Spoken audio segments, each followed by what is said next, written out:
come up with that dog shit pick.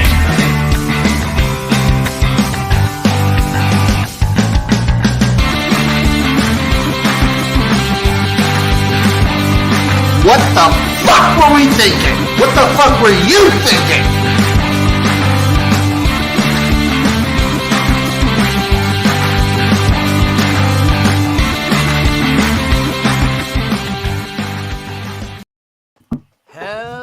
Hello, everybody. Welcome to another episode of the Jimnasium with me, XFL, USFL, MLF, I don't know, Jim. Joined, as always, by my lovely, illustrious co-host, Chase. Lupine Fiasco Sesums. How are you doing, buddy? Man, I'm great. I'm great. USFL week is technically upon us. We're less than a week away. Boom. Exciting. We are 6 days away, and if you're listening to this audially on a Monday or a Tuesday, you're like 4 or 5. You're basically a work week away from the USFL, from cleats hitting the field. And you already got a head start on us with your countdown. We're at 6. You're already at like 3 or 4. Good for you, you know? It's amazing. I'm extremely hype. We'll get to there. I don't think we should start with the USFL, even though it's behind me right here. Oh no. Hold back. We gotta let people savor it. I think we wind back the clock a little bit, go back to the past. It was Masters Week. It was. And it's a tradition like no other. While we are not the biggest of golf fans, the Masters is an event just to behold. I love it's one of 2 golf events that I will actually like sit my ass down and watch most of it. And I probably watched more of this Masters than I ever have, thanks to like ESPN Plus. But yeah, I I will make my daughters watch the US Open with me on Father's Day. Ooh, okay. I was going to say the other one I always make sure to catch. I love the U.S. Open, but the other, I usually try and catch every major and then the Waste Management Open. That's a fun one. I'll turn one on, and if it's like really super close, like I might get into it if I just happen to like catch it on a Sunday. But like the U.S. Open, like it's just such, you know, and the Masters. Come on, like how there you really can't top the Masters. You know, sure it has a problematic past, but damn it, they've started to figure some things out, and now you've got just an amazing event. I absolutely love betting golf, and I have made it a tradition every year to bet the Masters. My guy that I bet this year tied for 8th. Colin Morikawa. I figured you'd be riding the Colin Morikawa train still after last year. Morikawa, I absolutely love him. Yeah, I had Tommy Fleetwood in the first round to be like the highest finishing English person. And he was like 1 under through 2, and then like just the goddamn wheels fell off. And we Danny Willett, the who previous Masters champion, was up there towards the top. So, and he was a huge price. I wish we would have taken him.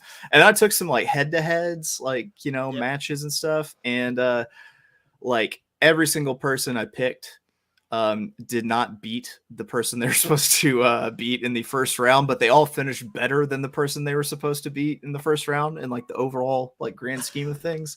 So I feel like I get partial credit there. I feel like you should get like 60% of what you put in. Just give me like 65 cents back, you know, just that. That's all I ask for. 65 cents on the dollar, just for getting them right for the full tournament. You should get something. I would like to just extend a congratulations to Scotty Scheffler, the quietest number 1 in the world that I can think of in a minute. Well, I mean, he's only been number 1 for like a few days, essentially. And also the oldest looking 25-year-old I think I've seen in a minute. I think so. I think like he looks like he was 25. You know how people back in the 60s, 50s, and 40s, they just looked older? Like people were just older back then? He belongs in that era. Yeah, he looks like he was drafted to fight in Korea, and he's a salty 25-year-old vet, you know, that sort of thing. You know, with a good union job down at the mill. Congrats to him though, like winning the Masters, being number 1. and nobody's talking about it. I love Scotty Scheffler. He did exactly what he had to do going in with the lead. Was he just played really smart golf. He played smart enough golf that he could even, flub a few shots, but like didn't put his lead in peril. I think the biggest like holy hell great Masters goes to Rory McIlroy, who shot a 64 today, who was +1, finished -7, and I think took sole possession of second place from being like pretty far out of it. He just literally, he really came out of nowhere. You could never, at the Masters, you could never count Rory out. No. I mean, he still needs to, he really needs to break through. Like they're showing like how he's done in like not just Masters, but majors recently. And it's like, he started off hot. It's like his first 25 were great. His next 25, but I don't know. He's got a great swing. He just absolutely hits the ball right on the screws off the tee every time, it seems like. And yeah, man. Also, let's talk Cam Thomas here. Let's talk that like he doesn't have a mustache. He has a mustache that died and now has like unfinished business on this earthly plane. I'm talking a ghost of a mustache and then the mullet. Like it's a little bit John Daly if John Daly were skinny and Australian. He's like trying for the full mustache, and you respect it, but he just can't. Listen, if you're blonde, just give up on facial hair, man. Unless it comes in a different color, dude. Like you're done. You just can't. It just doesn't work. It just makes his face look really weird. Yeah, and kind of gross. And I feel like when he's not golfing, he's wearing a tank top and just hanging out with his pet iguana and just weirdly wearing fingerless gloves a lot of the time. That is a big like Aussie move, I bet. Yeah, totally. Riding a dirt bike places, Yeah, koalas in his garden. Just riding the gator everywhere. Yeah, like cut off jeans. Own a car. He just owns like alternative vehicles. Yeah, he doesn't really wear shoes as much as he just wears those like pullover rubber boots that are like, white probably, weirdly enough, just white pullover boots. God. I wonder if he's a Croc guy. Are you a Crocs guy? No. I'm barefoot. I'll go barefoot everywhere. You don't like the outdoor slippers? No, I don't. I don't at all. Yeah, but no, Scheffler played well. Rory played really well. I'd be on the lookout. I don't know. I don't bet a lot of golf, but I feel like you should be on the lookout for Rory in the next couple tournaments. Man, the issue with Rory is he's kind of a choke artist sometimes, though. Yeah, I know that's what he do. He just kind of. I remember watching him just absolutely implode in major tournaments, but in the next tournament's coming up, maybe something that's not as high stakes, he'll win it. I could see that. Also, I'd like to pat us both on the back for going this long talking about the Masters and not bringing up Tiger Woods, but we just brought him up now. Yeah, and I got to tell you, like, when I saw the weather forecast, as someone who has had the exact same back procedures as Tiger Woods, I saw it, like, I saw people wearing sweaters. I saw it was cold and windy. I was like, this is no bueno for Tiger. The fact that he made the cut is absolutely amazing to me. He's fucking superhuman. It is mind-boggling. Like, out of all the majors, this is the easiest cut to make, but still. And you kind of saw it throughout the weekend. Like, day one, he was looking pretty good. It just wore down. Strong. It took a toll on him. And just 4 days of walking a golf course, walking 18 holes, bending over to pick up your ball. Like, you can kind of see on day one already, he couldn't, like, bend down to look at his putts and line his putts up. Yeah. It's just got to be brutal. Might explain just like the terrible putting that got him to his gargantuan score, but I mean, I really don't care what his final score was, and it's to me it's a little bit of a triumph of the human will, quite honestly. The fact that he could get through 4 days in those weather conditions, like, bravo, like, it gives me a little bit of hope, that I could not play in the Masters, but get to feeling better with the back and everything. It's he's an inspiring figure to me. Also, all that pussy. Oh, dude, all that pussy. All of it. He's very inspiring in that regard, and the back and everything. Don't nobody tell my wife I said that. I don't think she listens to this, does she? Absolutely not. There we go. She hears this all the time. She doesn't need to hear it amplified with the echo from Nebraska. The other sports news that happened this weekend that was a little bit not fun, pretty tragic, was the Dwayne Haskins stuff. My And God, what the fuck happened? Like, he was it. Oof. The the they say he was hit by a dump truck like on the interstate. It sounded yeah, like. like what was he doing crossing the interstate? I don't know. I don't know. Like, I don't think anyone knows why he was out of his car, why he was trying to get across lanes of traffic on the interstate. Like, it's and to me that's incredibly sad. Is that the people who, his people will probably never have an answer to that. Like, there's no way, like, that, I mean, unless like he messaged somebody like right before like what was going on. And but it seems like, I don't know, that feels like a split decision. It doesn't feel like you've sat in your car and planned this and thought about it, because if that's the case, then you're probably you're like, whoa, those are coming fast, there's no way I'm going to try to run across traffic. Yeah, that doesn't sound like something you kind of like plan out and do. That sounds like something that you just spur of the moment decide, I guess I have to cross the, like, you spur of the moment, you're stressing out, or something's not right in your head, and you're Yeah. just feeling like you have to cross the interstate Right, to do right. something. So there's obviously something that compelled him, because otherwise it's not like that episode of like Seinfeld where he's playing Frogger with like the old like Frogger thing. Like, like this is not something people do for fun. They don't just pull over and decide to run across it. And then I feel very sorry for Dwayne Haskins and for his family, his people. But I also feel terrible for the person who's driving the dump truck, because they were just headed to work and suddenly someone just tried to run across the interstate like right underneath you. Like, there's no way you see that coming, and like that has to be traumatic. It's just a terrible thing all around. Yeah, this is just one of those events that's just super terrible all around. I didn't see the Adam Schefter tweet that got everybody super upset. I didn't see what he said. I didn't see it either. I did see that Adam Schefter got people very upset. I don't know how someone can, like, I don't know, plummet so far in standing and how we think of him as Adam Schefter has in the last like 6 months. I mean, he's basically just a mouthpiece to team owners. Yeah, that's what it seems like. I actually might be able to pull it up. Someone screen capped it, it looks like. Oh, the internet is undefeated. It is undefeated. Okay, so here it is. Dwayne Haskins, a standout at Ohio State before struggling to catch on with Washington and Pittsburgh in the NFL, died this morning when he got hit by a car in South Florida. Per his agent, Cedric Saunders, Haskins would have turned 25 years old on May 3rd. Say that again? The tweet was, Dwayne Haskins, a standout at Ohio State before struggling to catch on with Washington and Pittsburgh in the NFL, died this morning when he got hit by a car in South Florida. Per his agent, Cedric Saunders, Haskins would have turned 25 years old on May 3rd. Not necessarily incorrect, but definitely not the time. Not the time, Shefty. So then he deletes that and rewords it into Dwayne Haskins, a standout at Ohio State before becoming Washington's first-round pick and playing in Pittsburgh, died this morning, and then the rest all remains the same.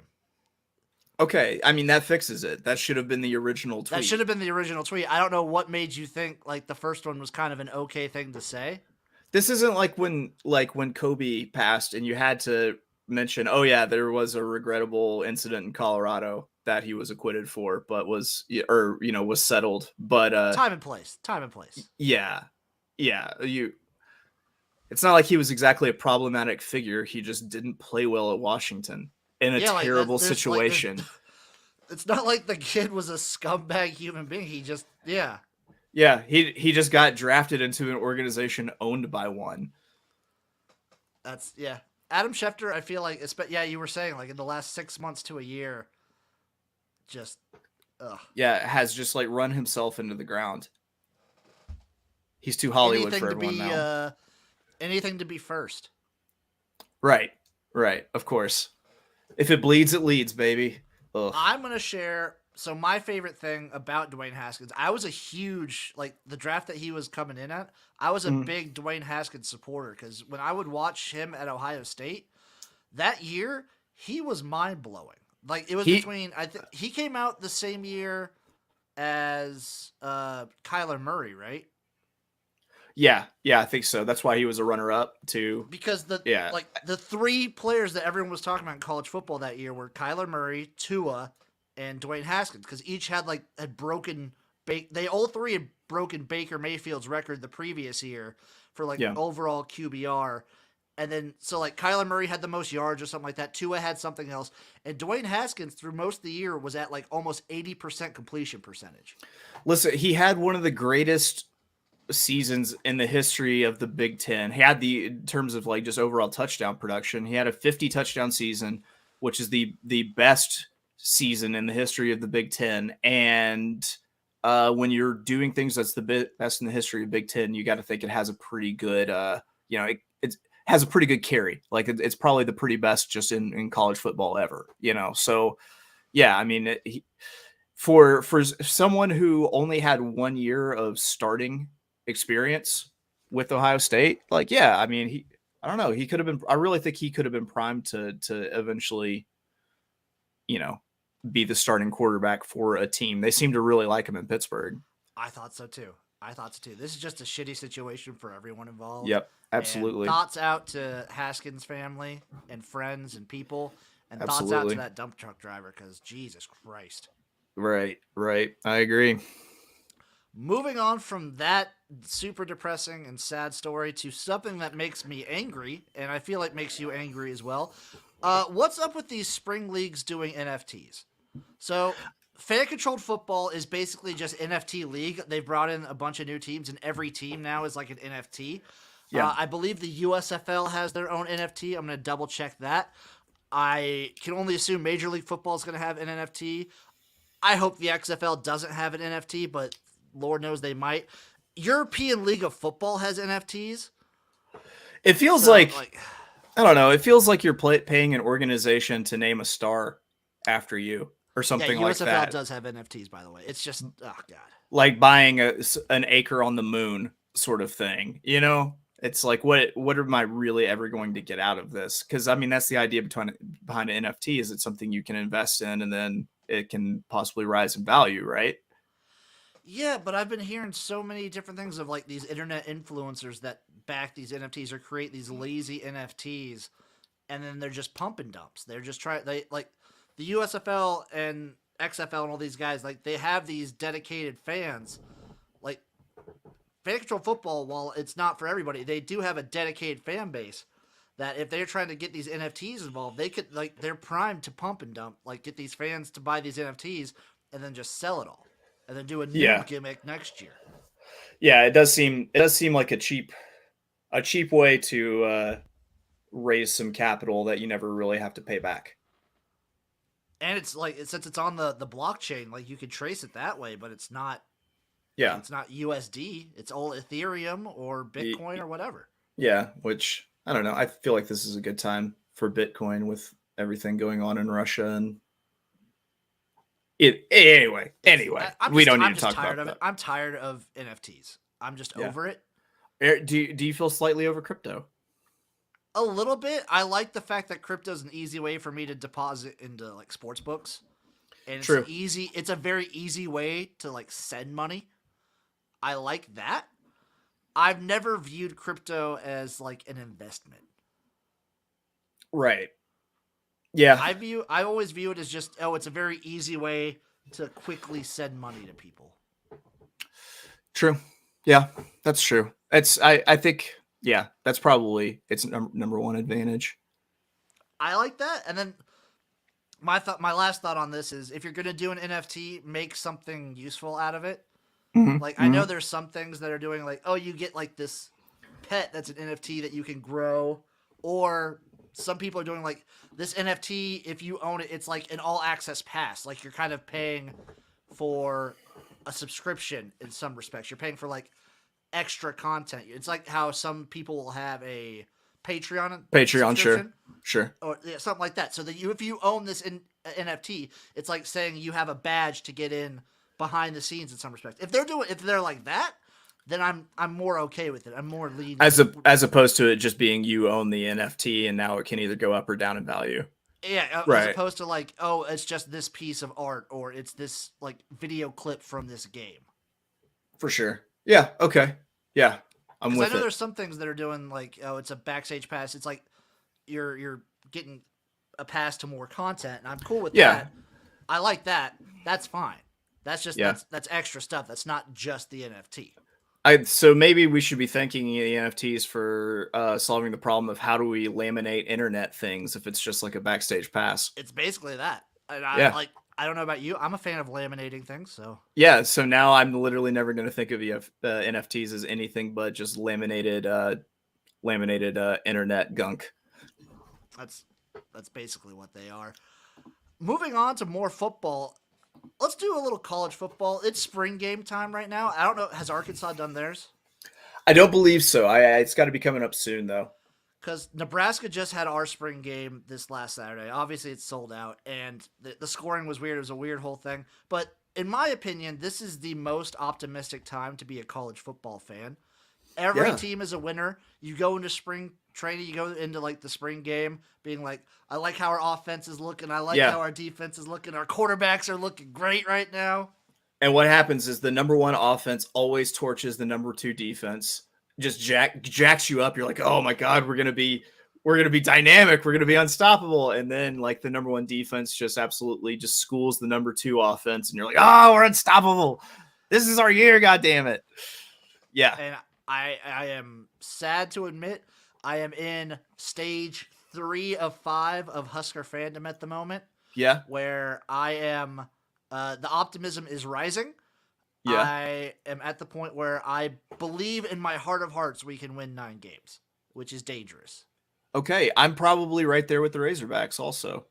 Yeah, but you guys also had like a promising season last year. That's fair. I might be being realistic.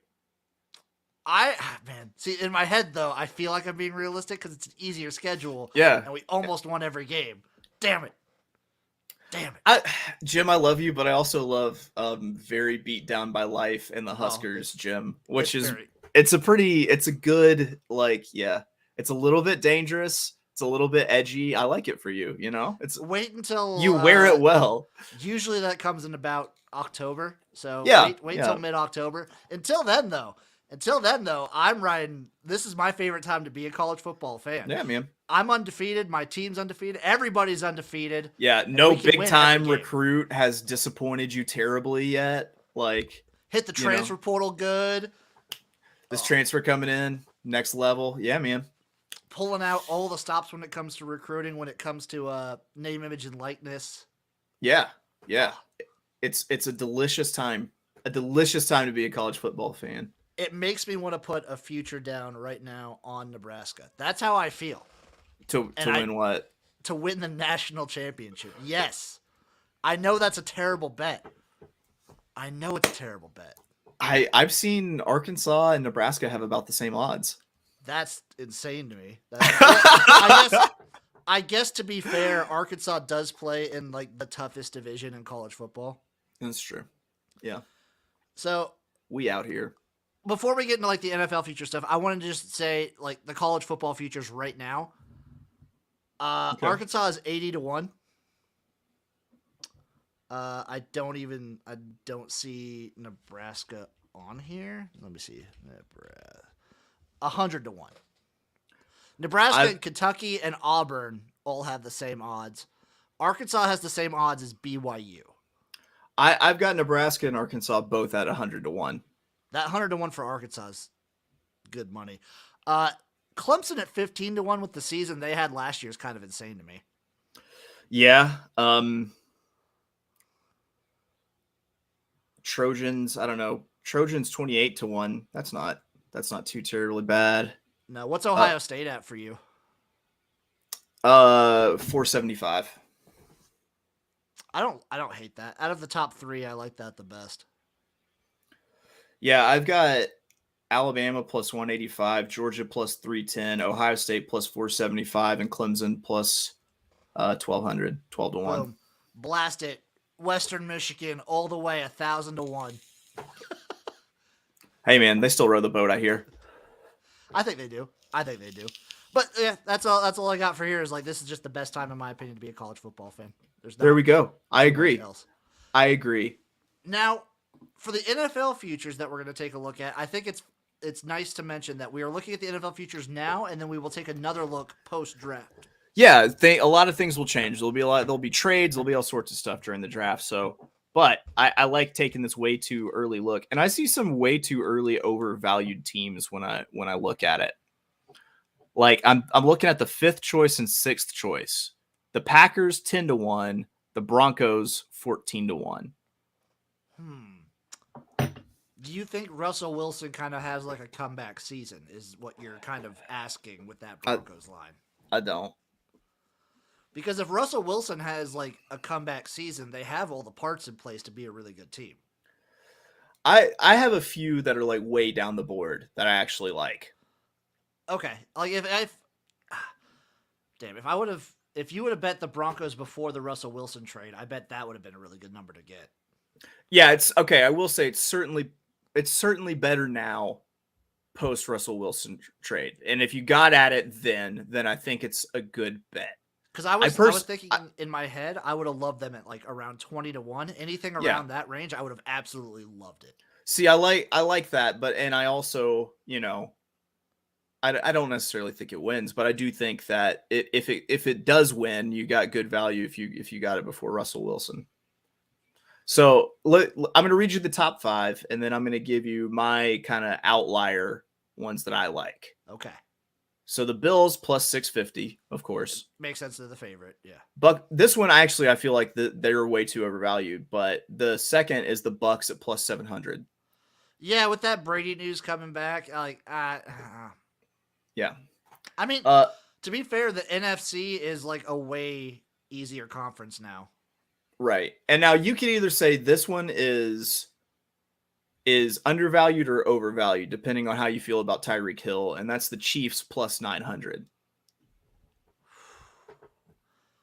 At 9-1, I still like it. I want to see how the Chiefs do in like trades and drafting when it comes to receivers. Well, they got Juju Smith-Schuster, which I like. I like the move, but he's not Tyreek. But they also have some guys who are also could take the top off. You got Mecole Hardman. You've got what, Pringle? Pringle's a speedster. I think they dropped Pringle. Okay. Yeah. Who knows? I mean, at 9-1 and around 10-1, I kind of like the Chiefs. Right. I'm a big Pat Mahomes guy, though. I'll say this all the time. I'm a huge Pat Mahomes fan. Okay, and then tied for 4th, we got the Rams 10-1, and we got the Packers 10-1. I can see it for the Rams. I kind of get it. Like, yeah, they're not like they don't lose a ton. Like, obviously, Bobby Trees sucks, and the defense loses some with Von Miller. But 10-1 sounds about right. The Packers, that's insane to me. Right. Yeah, that you can't give up Devontae Adams, and then like I don't know how that offense is going to work. Like they're either going to have to draft really well, and it feels like they just like I don't know. I feel like they put the money shackles on Aaron Rodgers, and now they're like fuck you, and like traded off his best receiver, and now they're going to draft like an O tackle and a defensive tackle or something, and an O tackle who like projects not to play for like 3 years or so as he sits behind fucking Bakhtiari or something. So you're going with the Packers organization is doing this to spite Aaron Rodgers? Yes, 100%. Yes. So here are my outliers that I actually like quite a bit. I swear to God, if you say the Saints. No. Okay. The Colts 22-1. The Titans. Getting rid of Carson Wentz is only an improvement. Only an improvement. Only makes teams better getting rid of Carson Wentz. It's an instant pass to the playoffs, as the fucking Eagles learned. The Titans plus 25, or 25-1. I'm right there with you on the Titans. I want their quarterback situation to improve, but now this is one they will have to make it through a gauntlet to make the playoffs, but I still really like this one. The Las Vegas Raiders 33-1. You know what? At 33-1, yes. With Devontae Adams, Hunter Renfrow, like that team is dangerous. I mean, they're in like maybe the toughest division. Yeah. Great running back. They have a good defense. They've got a great pass rush. When Jonathan Abram is healthy, they've got a great secondary. That could be scary good at that price. God, I actually do like them at that price quite a bit. And if they have a good draft, oh man, full send on the Las Vegas Raiders this year. Damn it, I might pump a few shekels into that. Where are just if you don't mind me asking, where do you have my Dolphins? Where are they listed at? Let's see. Same price as the Raiders. Honestly, I like it more for the Raiders, obviously, because Yeah. like I see zero way that the Dolphins beat the Bills. That's my issue. Right. No, absolutely. Do you want to go ahead? I love any odds I can get on Dolphins to actually make the playoffs because I think they've been close these last couple years. And I'll tell you what those are because Okay. I have that too. Let's hit one player future, which is MVP. Do it. All right. Who's your guy? I'm gonna give you the top 5 first. Okay. Josh Allen plus 600, Pat Makes Mahomes sense. plus 750, Tom Brady plus 800, Aaron Rodgers plus 850, Justin Herbert 10-1. I like that, and honestly, I don't hate the Tom Brady play, but I think he might be lower. Like you might get better odds some of the weeks into the season because he was playing like at an almost MVP level these last couple years, and I think like if this really is his last year, they might do a whole legacy MVP. Like he might go out in the sunset with an MVP. That makes sense. Yeah, sure. Okay. I'm gonna give you my outliers, and I feel like they're leaning into my like outlier Super Bowl picks. First one's gonna be Derek Carr, 25-1. Yeah, Derrick Henry, 40-1. man, a running back though, a running back. Yeah, but if he puts up 2K yards, If he does, but like the risk always comes with how much they use him, the risk of injury now, especially since he's been injured already, that just Sure. worries me. I feel like he could come back just fine from that injury, and I that think would he make could. and it would make that 40-1 sneaky good. Could he be the comeback player of the year? Possibly. I'm not sure. I don't have that option to choose, but yes, possibly. Let's see. Taylor Heineke, 250-1. I wish. I mean, Yeah. I would still start him over Wentz, but Yeah. You can get Lamar Jackson at 22-1. I don't hate that. He's done it twice. Matt Stafford, 14-1. Dak, 13-1. I don't know. I feel like the Cowboys have been like they've had a pretty nasty offseason. Yeah, that's fair. You want to talk about some teams to make the playoffs? Let's talk about it. All right. Let's start with your Miami Dolphins. Yes, plus 145. No, minus 179. Give me that plus money. These last 2 years, they've been like a game away each time. Yeah.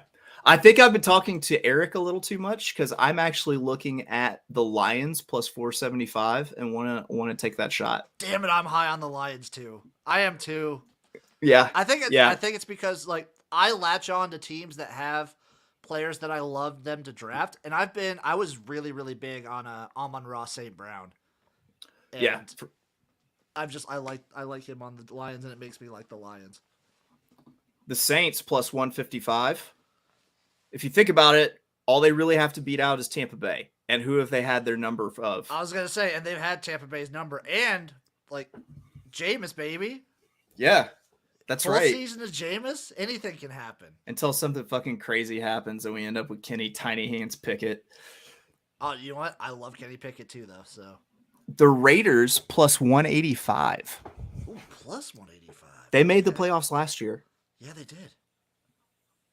And now they got more weapons. Give me that. Yeah, all over it. Anybody else who? You tell me who though? To make the playoffs. What are the Texans? Ooh. I have a feeling I'm going to need to scroll quite a bit to get You to that probably one. will. They'll probably be down there with the Lions, I would imagine. Plus 900. That division's kind of tough for them, but It's not a weak division. I mean, Indianapolis will be good. They seem to be good with these like mercenary quarterbacks for 1 year. And what they have Matt Ryan now, right? yep. And I think Matt Ryan's still pretty good. Yeah, and then you have then you have the Titans, who are, the best coached and probably have the best player in the division. You can make a case for Jonathan Taylor because that's more of a recency bias thing. Okay, with a track record of being the best player in the division, you have Derrick Henry with Tennessee. Yes. I might throw like a few bucks on the Texans to make the playoffs and just say screw it. I will definitely throw money at Denver not to make the playoffs at plus 125. Whoa. Okay. Are you just like fading Russell Wilson? Is that what you're doing here? I think I am. Yeah. I'm just fading Denver in general, essentially. You have an anti-Denver bias? I've been to a couple strip clubs in Denver. It's a pretty solid town. I don't necessarily have an anti-Denver bias. I just don't. I feel like this Russell Wilson deal is overblown. So yeah, you're just not as high on Russell Wilson as a lot of people. Pretty much, yeah. Okay, if you're not as high on Russell Wilson, then yeah, it makes perfect sense why you'd be fading Denver because their numbers are going to be crazy. Yeah, pretty much. And I could see there being like an adjustment year, like while they like kind of build a team around him and what he needs. What's the number on the Eagles? The Eagles, let's see. I want to jiggle with the Eagles. Because yes, plus 115, no, minus 141. Give me a yes there, because I kind of might sprinkle a little bit on the Eagles to win that division. Yeah. I don't disagree with that at all. I could see them. Let's see. Just for quick reference, let's see what they are to win the NFC East. Yeah, because the NFC East is always insane. No one knows. They're plus 310. So at that point, does it actually make more sense to throw the money at them to win the division over them making the playoffs? That's what I think. I don't think that division would get two teams in. I think you could do like a not necessarily safe hedge with, put a little bit at the plus 310, then bet it a little bit heavier that they make the playoffs as like a wild card. I wouldn't see that division producing a wild card team though. It did last year. Damn it did. The Eagles. Yeah.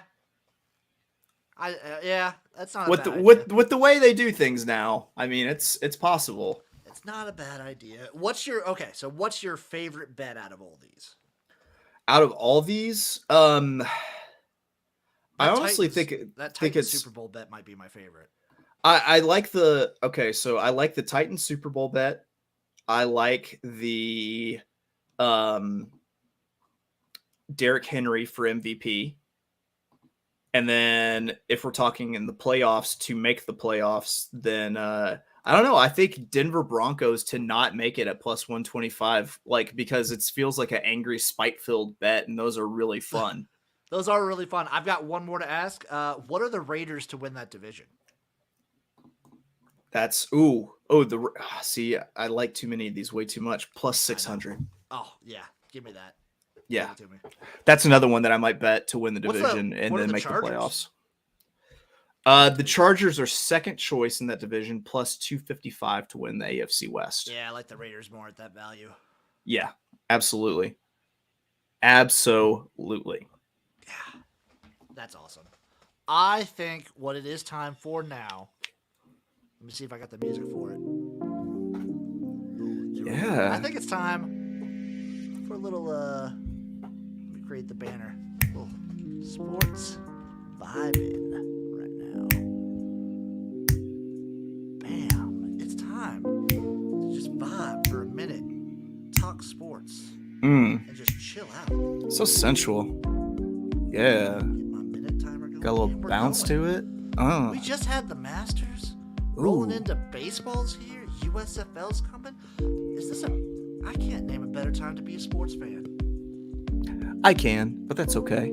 I mean, there's times there's football season and college football. Football season. College football's the best. I mean, it's football season this week, but we're almost a year away from year-round football, Chase. Here we go. Yeah, I feel so relaxed. I've had Jim Nance whispering at me all weekend. Just telling me about traditions and pimento cheese sandwiches. Yeah. I would fry a pimento cheese sandwich. That just sounds absolutely delicious. That just, I can imagine just biting into it, and there's all that cheesy goodness on the inside, and you've got just like a nice little like greasy fingers from eating it, and then you just want to kind You ever had a fried of cheesecake? rub yourself down. A what? Fried cheesecake? It seems all right. Yeah, I know I've had fried Oreos, and those both made me be able to hear my own like heartbeat and blood like in my ears. That's a good vibe right there. We didn't even sports vibing. We don't even have to talk about LeBron at all. No, we don't. We're too vibed out to talk about if him or MJ are the GOAT of whatever. Speaking of which, I guess like also around this time we're gonna get NBA playoffs and NHL playoffs, which is pretty cool. That's true. Congratulations to my Pelicans for making the play-in. What? Congratulations to the Pels. They're gonna get bounced, but all right. I mean, it's fine. Let's talk a little USFL before we get into our grades here. So the USFL starting this week. We've gone through futures many a time. We're not going to play that game again. I think everyone knows we're both high on the Stars, and Chase has kind of brought me around on the Breakers. I'm going to be honest. Yeah, I mean it didn't take much. I mean they are the most teams superior I team. like for future wise for value are the Stars, the Breakers, and the Bandits. I like those teams. That works. I agree. So, the lines this week, game 1, Generals versus Stallions. The Stallions are 3.5-point favorites. The over-under is 49.5. I'm going to take the Generals as the dog on the money line. We're in perfect agreement here. And in my opinion, this is trust in Luis Perez because he hasn't been with the team as long, but he's a veteran when it comes to these spring leagues. But to me, this is I trust Mike Riley more than I trust Skip Holtz. This is a fade Skip Holtz, fade the coach situation. And you know what else? Give me the under. I like the under too. I like the under in most of these. I think there's only one game that I actually take the over. I feel like give me the under for like the first week and everything. There's one that I won't take it, but there's a reason for that. And that's fair. I wouldn't hate, like, it's not a bad idea to take the under in every game. You kind of saw it with the XFL in 2020. Especially week 1 ever with these leagues. There's new rules. There's new stuff getting involved. There's a new, like, play management. There's new clock management involved. Unders aren't a bad idea. Right. Game number 2, we got the Houston Gamblers versus the Michigan Panthers. The Panthers are 3.5-point favorites. Over-under set at 47.5. I might just hit the under in this one. I'm going to hit the under, but I also think it's going to be kind of a close game. I'm going to take the 3.5. I think the Panthers win by about 2 or 3. Okay. Yeah, I'm going total, but I can totally see that. I like the under, though. I definitely like the under. Number 3, Philadelphia Stars at the New Orleans Breakers. Breakers on the money line. Stars are 2.5-point favorites, and over-under is 46.5. I like the over in this game. I'll say I like the over too. Actually, this would be the one. I agree. This would be the exception to the rule. But Breakers plus 115 on the money line. Shut up and take my fucking money. I like the Stars minus 2.5. I think Brian Scott and Bart Andrus, they're going to start off hot at the very least. I think the Breakers are going to take a little tuning up. They're going to take a little bit for Larry Fedora to kind of get his system worked out in like a pro setting. We will break you. I like the over and I like the Stars here. Number 4, final game of opening weekend. Tampa Bay Bandits versus the Pittsburgh Maulers. Bandits, 2.5-point favorites. The over-under set at 48.5. This is another one where I think I'll just play the total. I'll just play the under here. I'll play the under too because I like both these teams' running backs quite a bit. I know the Maulers picked up the ELFs, European League of Footballs. They picked up the MVP of last year in what was his name? Marcus London, I believe. Sure, fitting name. Yep, great. It's just a great name. But I believe this is going to be a running back heavy game. This is, to me, I'm going to back Jordan Ta'amu. I'm going to go on the side of positivity with Todd Haley that I think he might actually end up being a good coach.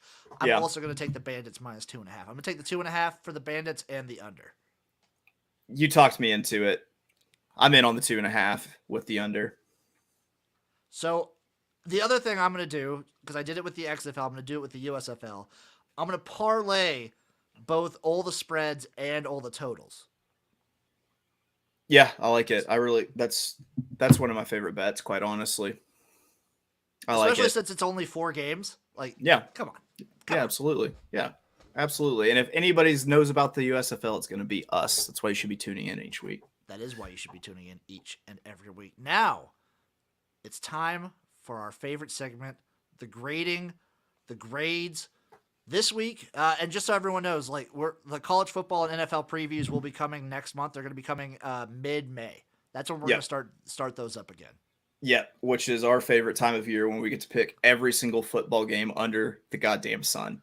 Love it. It's so wonderful. So today we are grading because Easter is coming up, and Easter, in my opinion, and I feel like in most people's opinion, it's a major holiday. Yeah. So listen. Anytime someone returns as a zombie, it is it is a day worth remembering. Yeah, with candy. So what we're grading here is and holidays. Eggs and a bunny. Oh, dude, are you a big deviled eggs guy? Fuck yes, I am. I'm a huge deviled eggs guy. Oh, Samesies. Oh god, I will eat just so many sweaty deviled eggs. They're so good. They're so good. So big chunky pieces of relish in it. Oh god damn it. So I have this list from live365.com, the top 15 most celebrated holidays around the world. Okay. I don't think these are in any order, but we're going to be listing them just in the order they come. Number 1 on here is Valentine's Day.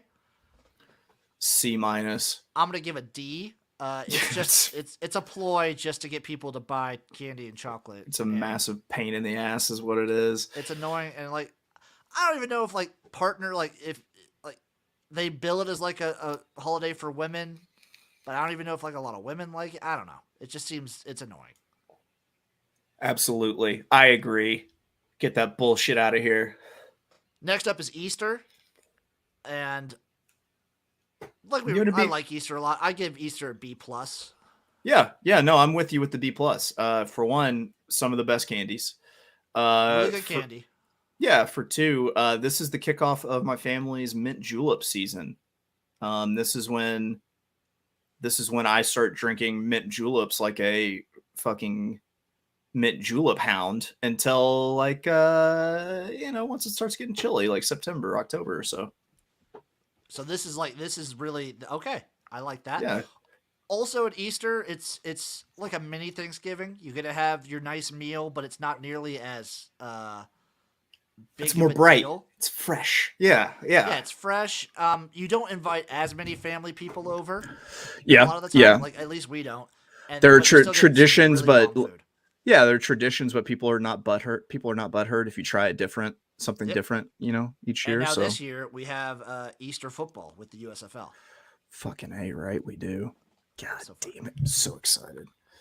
Next up here is Christmas, which A+. A+, right? Yeah. Everybody loves Christmas. It's gifts. It's like it's the time that you actually like enjoying with your family. And I don't know about you, Chase, but Christmas is also a holiday where I get drunk. Oh yes, I get pretty drunk on Christmas. Oh yeah, all day. Christmas Eve. So it's like a week event. So I get drunk the weekend before Christmas because that like your family, like your friends and family are all back for that week usually. So you get drunk that weekend. You get drunk Christmas Eve, and you get drunk on Christmas. It's awesome. Yeah. No, I drink a lot of bourbon during Christmas.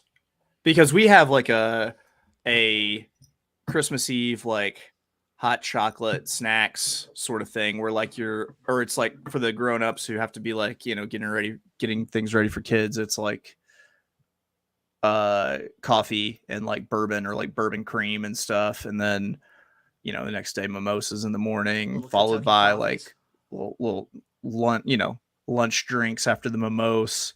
Into just like wine on wine with the dinner. Yeah, dude. Yeah, I feel terrible on Boxing Day.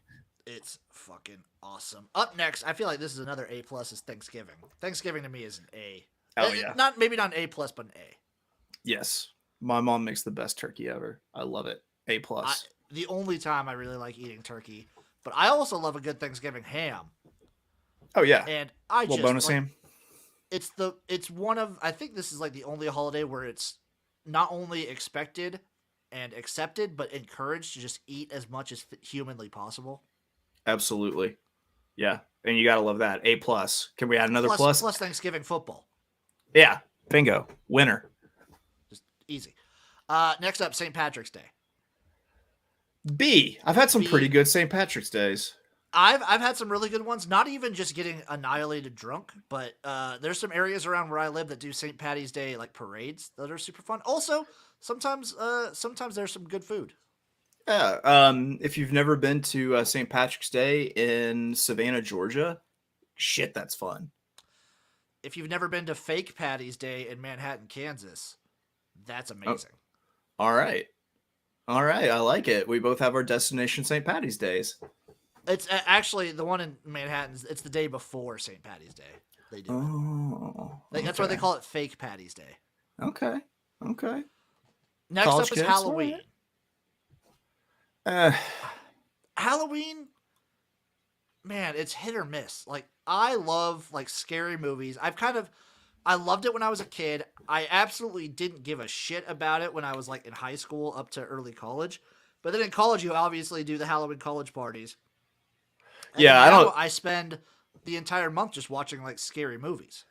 Yeah, and I don't have that attachment to scary movies. I'm gonna give it a C, just flat out give it C. a B because I have a strong attachment to scary movies because that's where a lot of like independent movies are, like low budget, first time directors are in the like spooky movie industry, and it's very fun to see how they do certain things. Right. Okay. Next up is New Year, and I'm getting a theme that like a lot of these holidays are just for drinking. Yeah, I'll tell you what. Working in the liquor industry makes you hate New Year's because it's just such an amateur hour, amateur night. So I'm gonna give it a C. I'm pretty meh. I'm gonna give it a C because working in the hospitality and like service industry also is very annoying. Yeah, that sucks. Yeah, C. The Chinese New Year though is on here. I always appreciate incomplete. Never celebrated a Chinese New Year. I never celebrated it, but I've been to like Chinese restaurants during the Chinese New Year, and it's like, or I've been like through Chinatown, and it looks like they're having a blast. That's fair. I mean, I'm all for people having fun. I'll just give it a B. I'll just give it a straight up B. Too. Yeah. Independence Day, the 4th of July. A. I mean, I'm a big fireworks guy. Yeah, and just let me eat a ton of grilled meats and drink like a case of Miller Lite. Boom. Let me drink all the Bud Heavy I can, eat some hot dogs, smoke a cigar, and light fireworks in a very dangerous way. Oh, and sometimes fire off weapons. Like, also bring the guns out. Yeah, that doesn't hurt. Always nice to just bust a couple shots in the air. Yeah, it's a very another like heavy drinking. Like, this is a very to me 4th of July is beer though. Like, it's a beer. It's beer. It is 100% beer. It is, and it's got to be the kind of beer that you can drink all day. Yes. Next up is Oktoberfest. I've never done an Oktoberfest. I really enjoy Oktoberfest beers, so I'll give it a B+ for the Marzen brews. I love the beers. I love the foods that it like produces, all the different like sausages and cheeses and stuff. Yeah. I love most German food. I love the movie. I love the movie Oktoberfest. Absolutely. That's got to be one of my low key favorite flicks. Can we, man, dude, how dreamy would it be for us to go to like Germany during Oktoberfest? I'm not sure if I would survive, but yes. Yeah, I'd come home in a box for that. I'm going to give it a B too. Yeah. Next up, these are like holidays just everybody. These are like the most popular holidays in the world. So you and me might not celebrate a lot of these or some of these. Next one is Dia de Muertos, the Day of the Dead. It seems like fun. I got to give it a B, even though I don't celebrate. The art alone that comes out of it is top tier art. Like all the paintings, all the sugar skulls and stuff. Yeah. So awesome. And you get to celebrate La Santa Muerte. Oh, dude, so fucking cool. La Santa Muerte. Next up is Hanukkah. Hey, let's give it an A. I've never celebrated Hanukkah, but hey, 8 days of presents. Let's get it. Hey, sounds awesome. Next one's Ramadan. C. A lot of fasting. I don't like fasting with my holidays. Okay, so it's Ramadan and Eid al-Fitr, and the second part of that is the day you break the fast. That's got to be nice. Okay, split grade, C and A. C and A, yeah. Next is a Hindu festival, Diwali. Diwali, the color festival. Yep. That seems like it's a whole lot of fun. It also seems 5 like it'd be days. fucking crazy. Those like just getting pelted with colors in the streets and shit. That does sound pretty awesome. I'm gonna give that a presumptive A. Okay, I'll give that one an A too. Next up is just Body Day. 8th day of the 12th lunar month of the Chinese calendar, or December 8th in Japan. Body Day is the Buddhist holiday that commemorates the day that the historical Buddha experienced enlightenment.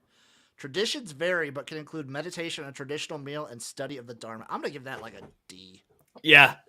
So It's like basically, it's like it's like a holiday where I don't drink. I have a reading assignment, and I have to be quiet all day. All right, pass. Nah. Those are the 15 most celebrated holidays around the world. I feel like at this point we should point out that we respect all beliefs. Oh, no.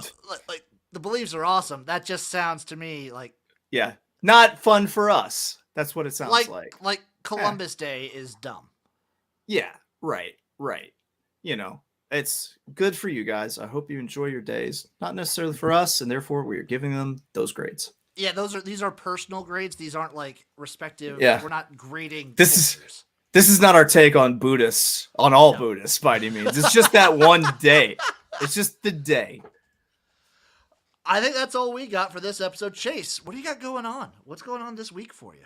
You know, I've got my Wednesday show with Megan Devine for America's Best Racing, Devine and the Dog. That'll be this Wednesday, 6 Eastern, 5 God's time.